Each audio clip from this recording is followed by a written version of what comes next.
Determination is the most important thing. You need to know where you're going to get there. So you need to have a goal, which whatever that goal is. Like you need to set that goal for yourself, so you know where you want to go, and to have the determination to get there, and be sure that you will fail many times. Like you cannot let your failures brings you down, because you will fail many times. Everybody does. So you said you didn't look to external sources of belief. You just believed in yourself. Yeah.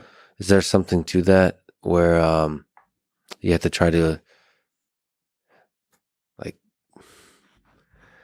be your own source of belief, flame the fire within yourself? Was that something difficult to do? But that was just very natural for me. I said, you can surround yourself with great people. That is extremely important.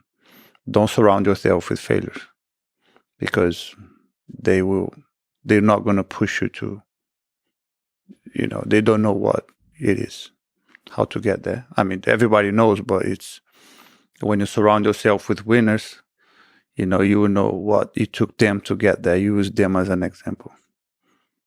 Yeah, there's a certain kind of aura to people that just achieve great things, and being around them. But it's hard to find people that, especially at that early stage. Any area. Yeah. Any area. That's right. Yeah, greatness has a certain. I think it's almost humbling just to see. Okay, any human, like at least that's the lesson I learned. Almost any human can be great. I mean, I've used Muhammad Ali as a great example. Look at his belief.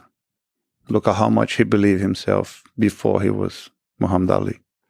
Look at the determination he had, the confidence he had fighting, even on his loss. They never changed him. No, when he fought George Foreman, not one person in the world thought he was going to win that fight but himself. He never doubted himself. Everybody else did. He won over all odds against. So when you look at people like that, you don't have to be a boxer to try to, follow his example. But see, those are like epic, giant battles. But I feel like you fight the same kind of battle when you're young and your parents tell you that, just with their whole energy, that this is silly. Don't be silly. Don't be silly to chase. It's harder. It is harder. But as a kid, it's harder to deal with that, because, to go against adults, especially parents, telling you otherwise, like the amount of strength you need is gigantic. I don't even know how much strength you need, because that was not my case.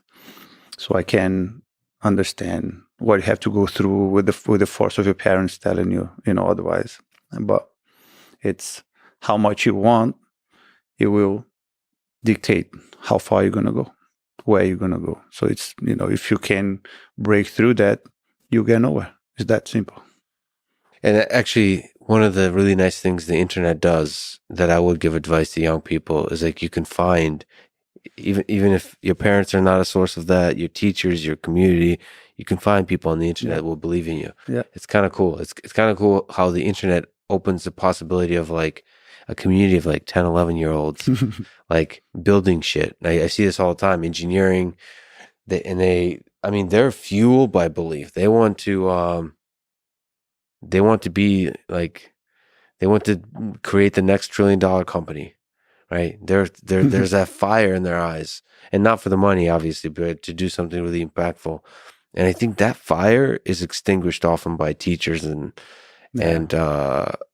parents, because I think the logic that parents have and teachers, they look at a kid and they don't, on the surface level, they don't see greatness, right? They just see kind of mediocrity.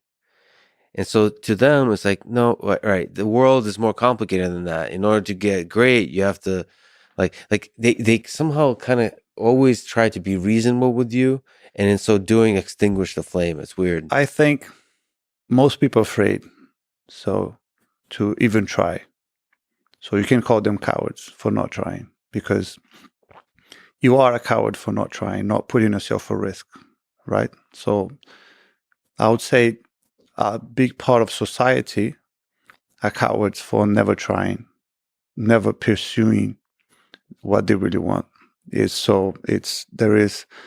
a weight, a pressure. Everyone, most people, a lot of people, I'll say around you, that because they were afraid to try, they don't incentivize people to do so because they want everybody to be like them. Because imagine if everybody around you suddenly are not afraid and everyone is trying, and you look yourself in the mirror and say, I was too scared. I've never tried. So you feel really bad about yourself. So it's easier to have people around you that think exactly like you than otherwise. So they reflect a lot on the kids. It's, society almost like pressed them down to be like everybody else, to have a normal life, normal job. It's, don't take risk because you can lose it all. I mean, that's the worst thing you can tell everybody. Take all the risks, lose it all a few times.